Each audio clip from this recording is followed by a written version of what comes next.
देखिए, युद्ध के समय में पाकिस्तान वाले लोगों की तो क्या बात कहें, वो तो झूठ बोलते ही थे। हमारे देश की जो सो कॉल्ड इंडिया गठबंधन है, इनके पार्टियों के लोग भी ऐसे प्रश्न पूछते थे जो देश के खिलाफ जाएं, देश की जनता के खिलाफ जाएं, देश की सेनाओं का मनोबल तोड़ें। लेकिन अच्छी बात एक हुई थी कि पाकिस्तान के प्रधानमंत्री ने पूरे वर्ल्ड में अलग अलग देशों में जाकर के रो करके ये कहा, हमें यहाँ मारा, हमें वहां मारा, हमें वहां मारा।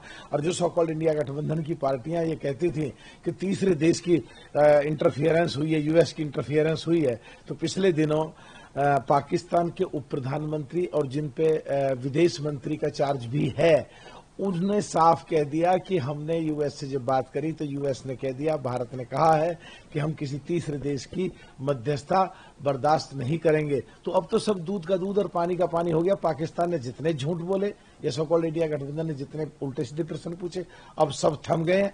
पूरे वर्ल्ड के सामने सब साफ हो गया।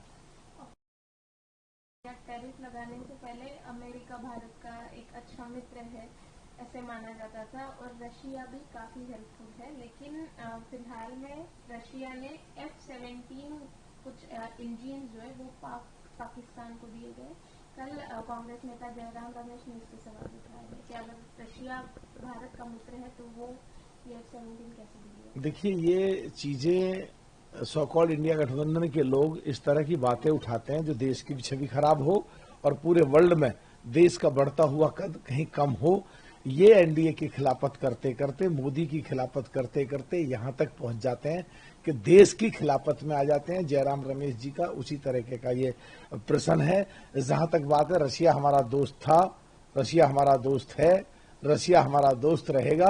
और टैरिफ वार पे भी एक बार को तो जरूर शुरू में बौखलाहट हुई थी दोनों तरफ से, लेकिन यूएस के अर्थशास्त्री, यूएस के कोर्ट, यूएस के लोग, यूएस की पक्ष की पार्टियां और खुद पिछले दिनों ट्रंप के ट्वीट और बातचीत ऐसी लगती है कि वहां भी बहुत बढ़िया तालमेल रहेगा और देश और भी ज्यादा ताकतवर बनके उभरेगा।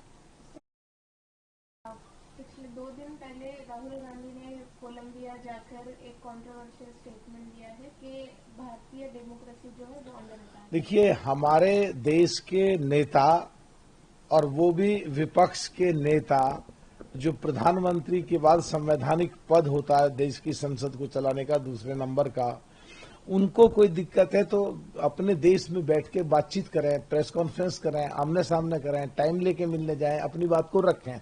विदेश में जाकर के तुम देश के लोकतंत्र और प्रजातंत्र पे हमला बोलोगे और ऐसी बात कहोगे जिससे देश की बदनामी हो, तो देश का जो विदेश का जो निवेश है वो हमारे देश में कैसे आएगा?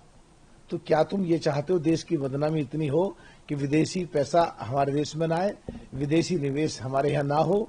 इसका मतलब देश तरक्की ना करे, देश को रोजगार ना मिले नौजवानों को?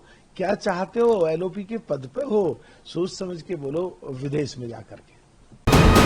वीके न्यूज, राष्ट्र के नाम।